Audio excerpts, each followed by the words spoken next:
morning, YouTube, and welcome back to another episode here at WILDMAN Lifts. I'm your host, WILDMAN. Now on today's episode, I thought I would answer a question that I get a lot, which is a leg press machine worth using? Now when it comes to a leg press machine, I think that they are worth it, and they do invest a lot of carryover into your big compound lifts if you use it correctly and in the right format. So let's jump into the gym and I'll show you what I'm talking about. So this is the weight that I worked up to today, which is 410 pounds on the bar, plus 40 pounds of drop chains is 450 pounds total.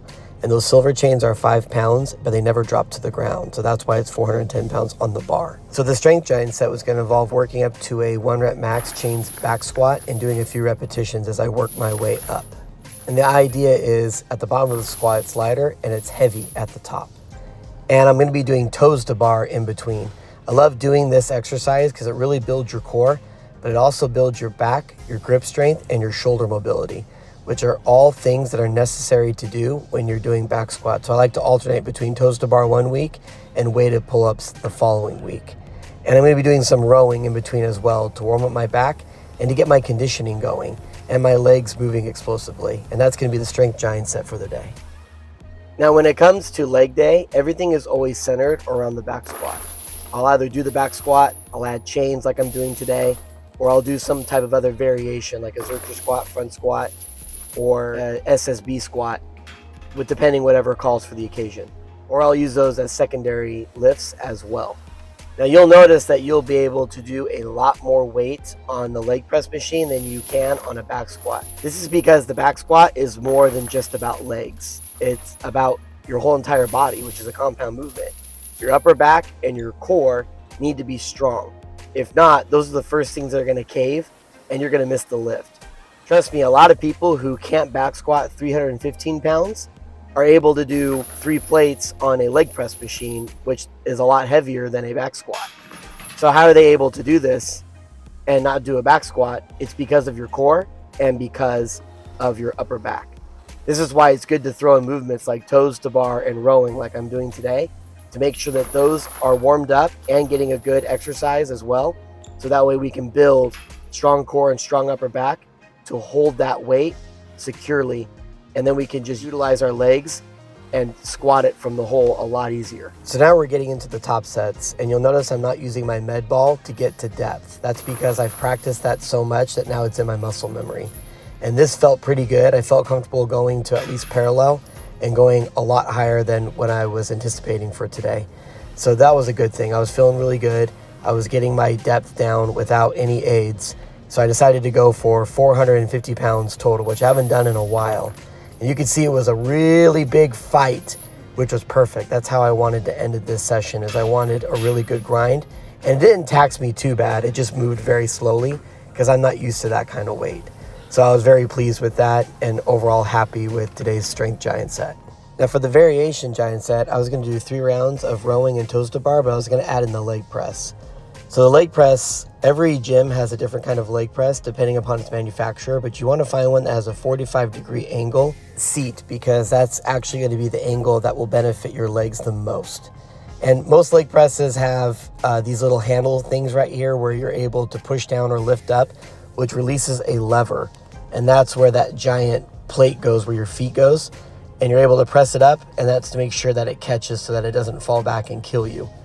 And I haven't done the leg press, to be honest with you, since high school. But I've done variations of this lift before, so I was really excited that this gym finally got a leg press machine so that I can incorporate it into my workouts, because I do believe that it carries a lot into the compound lifts, and there is a benefit to this machine as long as you do it properly, which I'll demonstrate here.